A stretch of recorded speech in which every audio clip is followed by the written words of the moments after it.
नमस्कार दोस्तों।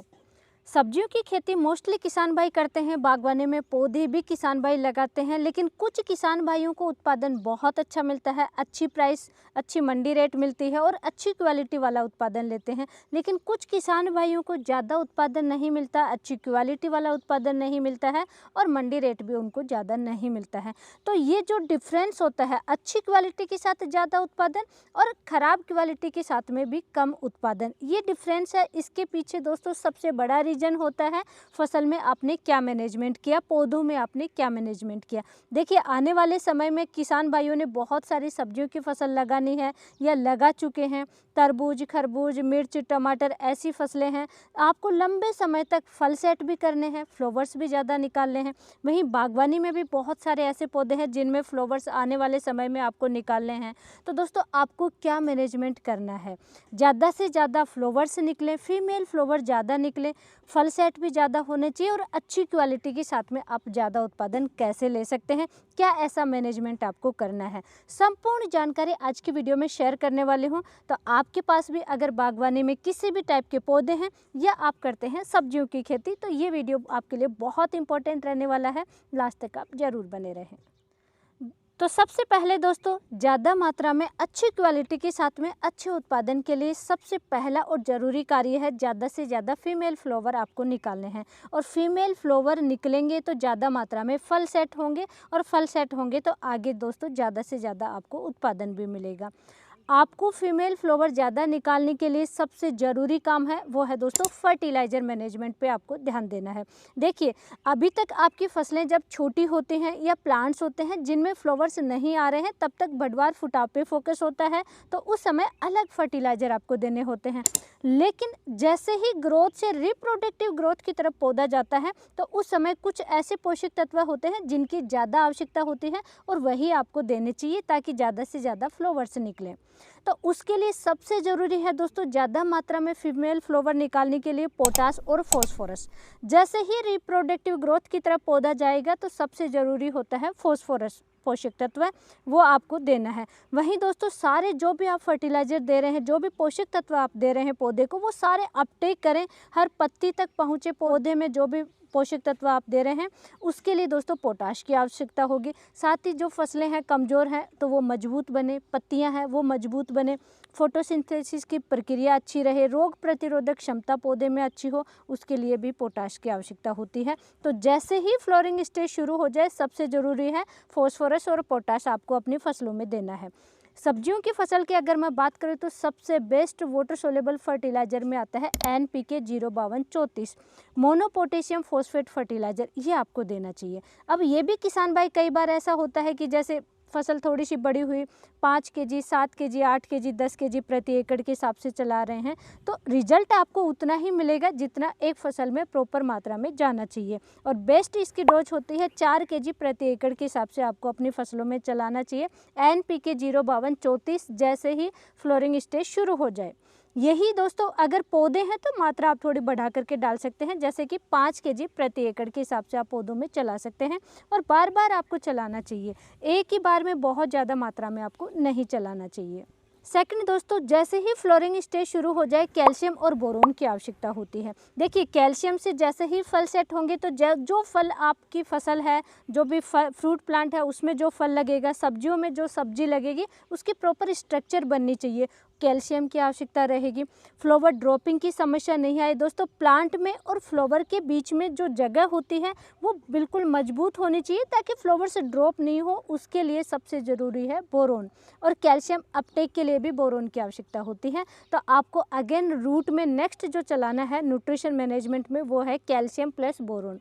Calcium nitrate आसानी से मिल जाता है, 4 kg प्रति एकड़ के हिसाब से आपको चलाना चाहिए। पौधे हैं तो मात्रा आप थोड़ी सी बढ़ा करके चला सकते हैं। बोरोन दोस्तों, अगर बिल्कुल छोटी फसल है जैसे कि मिर्च, टमाटर, ऐसी फसलें होती हैं जिनमें बिल्कुल छोटे पौधे में फ्लावर्स आने लग जाते हैं, तो तब आप छोटे फसल में आप चलाएंगे 100 ग्राम प्रति एकड़ के हिसाब से। जैसे जैसे फसल बड़ी हो रही है, 250 ग्राम प्रति एकड़ के हिसाब से भी आप बोरोन चला सकते हैं। ये सारे डोज दोस्तों मैं रूट के लिए डिस्कस कर रही हूँ, क्योंकि स्प्रे थ्योरी का रिजल्ट आपको लंबे समय तक नहीं मिलेगा और आपको चाहिए लंबे समय तक रिजल्ट। लंबे समय तक दोस्तों फ्लावर्स भी आने चाहिए, फल सेट भी होने चाहिए, रिजल्ट अच्छा मिलना चाहिए। तो उसके लिए है कि आपको रूट में चलाना चाहिए फर्टिलाइज़र। तो फर्स्ट हुआ दोस्तों कैल्शियम प्लस बोरोन चलाना है और फॉस्फोरस प्लस पोटाश का आपको ध्यान रखना है। ये 4 चीज़ों का आपको ज़रूर ध्यान रखना है जैसे ही फ्लावर्स आने लग जाए, चाहे तो सब्जियों की खेती आप कर रहे हैं, चाहे प्लांट्स में कोई भी पौधे हों। सेकंड मैनेजमेंट का है दोस्तों, जैसे ही फ्लावर्स आने लग जाते हैं किसान भाई यूज करते हैं या तो पीजीआर का या प्लांट हार्मोन का। प्लांट हार्मोन की बात करें तो जैसे जिब्रेलिन का बहुत ज़्यादा यूज करते हैं, जिब्रेलिक एसिड है, साइटोकाइनिन है, ऑक्सिन हार्मोन है, जिब्रेलिन है, इन चीज़ों का बहुत ज़्यादा इस्तेमाल करते हैं या पीजीआर का बहुत ज़्यादा इस्तेमाल करते हैं। तो दोस्तों आपको अगर पौधों में लंबे समय तक अच्छी पैदावार चाहिए तो प्लांट हार्मोन का इस्तेमाल करना छोड़ दीजिए, क्योंकि एक हार्मोन आपने ज़्यादा मात्रा में दिया, दूसरे हार्मोन की कमी आ जाएगी और हार्मोन डिसबैलेंस हो जाएगा पौधे में, जिसकी वजह से अगर आपने एक हार्मोन का यूज कर लिया, फीमेल फ्लावर भी ज़्यादा निकाल लिए, तो या तो फ्लावर ड्रॉपिंग की समस्या आएगी। अगर फ्लावर ड्रॉप भी नहीं हुए, फल सेट हो गए, तो छोटे छोटे जैसे ही फल सेट होंगे सूख करके ड्रॉप होने लग जाते हैं और ये सबसे बड़ी समस्या आती है या तो सिट्रस प्लांट में या सब्जियों की खेती जो किसान भाई करते हैं उनके। और आप मुझे कमेंट करके ज़रूर बताना क्या ऐसी समस्या आती है, या तो फूल झड़ने की समस्या बहुत ज़्यादा आती है या फल सेट जैसे ही होते हैं छोटे छोटे सूख करके ड्रॉप होने लग जाते हैं। वो सबसे मेन जो रीज़न होता है वो होता है हार्मोन डिसबैलेंस का। तीसरा मैनेजमेंट आपको करना है दोस्तों अपनी फसलों में। देखिए धीरे धीरे टेम्परेचर बढ़ रहा है, अब तक ठंडी थी लेकिन धीरे धीरे जैसे टेम्परेचर बढ़ेगा उस समय दोस्तों फसलें जाती हैं स्ट्रेस में, या आपने कोई हैवी केमिकल का इस्तेमाल किया है, इंसेक्टिसाइड आप डबल एक्शन ट्रिपल एक्शन वाला इंसेक्टिसाइड है, फंगिसाइड है, ऐसी चीज़ों का इस्तेमाल कर रहे हैं, या आपने कोई हर्बिसाइड का इस्तेमाल कर लिया है, या ज़्यादा मात्रा में आपने सेम फर्टिलाइज़र को बार बार बहुत ज़्यादा दे दिया है, पानी कम ज़्यादा दिया है, किसी भी रीजन से अगर आपकी फसलें स्ट्रेस में जा रही हैं तब भी दोस्तों ज़्यादा मात्रा में फ्लावर्स नहीं आएंगे, आ भी गए तो ड्रॉपिंग की समस्या आएंगी। तो आपकी फसलें स्ट्रेस में नहीं जानी चाहिए और इसके लिए सबसे बेस्ट तरीका है जैसे ही आपकी फसल में बडवार फुटाव का समय हो और साथ ही जैसे ही फ्लावर्स आने लग जाए उस समय आप 2 बार इस्तेमाल करना चाहिए। जो भी एनपीके डाल रहे हैं उसी एनपीके के साथ में इस्तेमाल कर सकते हैं आप एमिनो एसिड और फुल्विक एसिड। ये इसलिए इस्तेमाल करना है दोस्तों, एमिनो एसिड से ज़्यादा मात्रा में फीमेल फ्लावर आते हैं और अगर फ्रूट सेट हो गए उस समय एमिनो एसिड आप दे रहे हैं तो फटाफट साइज गेन करता है पौधा, साइज बहुत अच्छी बढ़ती है, चाहे सब्जी हो चाहे फ्रूट हो। तो इसलिए आपको एमिनो एसिड डालना है और पौधे में अगर दोस्तों स्टोरेज अच्छा होगा तो पौधा मजबूत रहेगा, किसी भी टाइप की समस्याएं नहीं आती हैं। और स्टोरेज बढ़ाने के लिए आपको यूज करना है दोस्तों फुल्विक एसिड का। इसलिए ये 2 चीज़ों का इस्तेमाल आपको किसी भी फसल में अच्छा उत्पादन चाहिए, कॉमर्शियल पर्पस से आप खेती कर रहे हैं तो ज़रूर इस्तेमाल करते रहना चाहिए।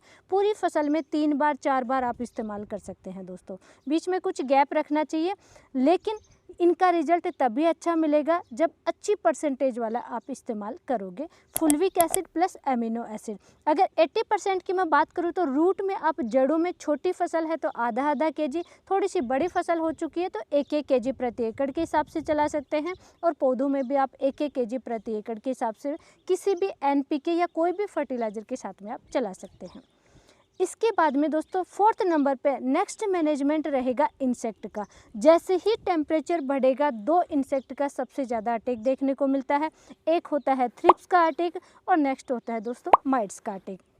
जहाँ पे शुष्क वातावरण है, टेम्परेचर हाई है यानी गर्मी की शुरुआत हो चुकी है, तो दोस्तों सबसे पहला जो इंसेक्ट का अटैक होगा थ्रिप्स का। और अगर फ्लोरिंग स्टेज है तो फ्लावर ड्रॉपिंग की समस्या थ्रिप्स की वजह से आती ही आती है। तो थ्रिप्स और माइट्स को आपको ज़रूर कंट्रोल करना चाहिए। और थ्रिप्स और माइट्स को कैसे बेहतरीन तरीके से आप कंट्रोल करके रख सकते हैं अपनी फसलों में, उसके लिए ऑलरेडी मेरा डिटेल वीडियो आ चुका है, वो आप देख लीजिए, कुछ समय पहले ही अपलोड हुआ है। डिटेल जानकारी मैंने शेयर की है, अगर मैं यहाँ पे डिस्कस करूँगी तो वीडियो बहुत लेंदी हो जाएगा।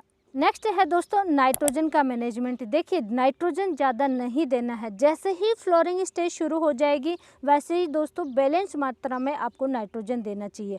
अब तक पहले फसलों में शुरुआती अवस्था में नाइट्रोजन की ज़्यादा आवश्यकता होती है, क्योंकि फुटाव करवाना होता है, बढ़वार भी ज़्यादा चाहिए, तो उसके लिए नाइट्रोजन की ज़्यादा आवश्यकता होती है। तो किसान भाई क्या करते हैं, सबसे ज़्यादा NPK 19-19 है, 20-20 है, या यूरिया भी घोल करके चलाते हैं। लेकिन फ्लोरिंग स्टेज में अगर ज़्यादा नाइट्रोजन चला गया तो फसल है वो रिप्रोडक्टिव ग्रोथ की तरफ नहीं आएगी, बढ़वार ही उस फसल में चलता रहेगा। तो आपको नाइट्रोजन को कंट्रोल करना है। और सबसे बेस्ट है फ्लोरिंग स्टेज के लिए दोस्तों, आप कैल्शियम नाइट्रेट चला रहे हैं, उसमें भी नाइट्रोजन है, बैलेंस मात्रा में नाइट्रोजन चला जाएगा। और शुरुआती अवस्था में आप 1261 चला सकते हैं। ऐसे फर्टिलाइज़र आप चलाइए। बिल्कुल भी स्टॉप नहीं करना है कि बिल्कुल बंद कर दे नाइट्रोजन, ऐसा भी नहीं करना है, लेकिन ज़्यादा मात्रा में भी नहीं देना है। आपको अगर ज़्यादा नाइट्रोजन यूज कर लिया है तो सबसे बेस्ट है पोटाश का इस्तेमाल कीजिए।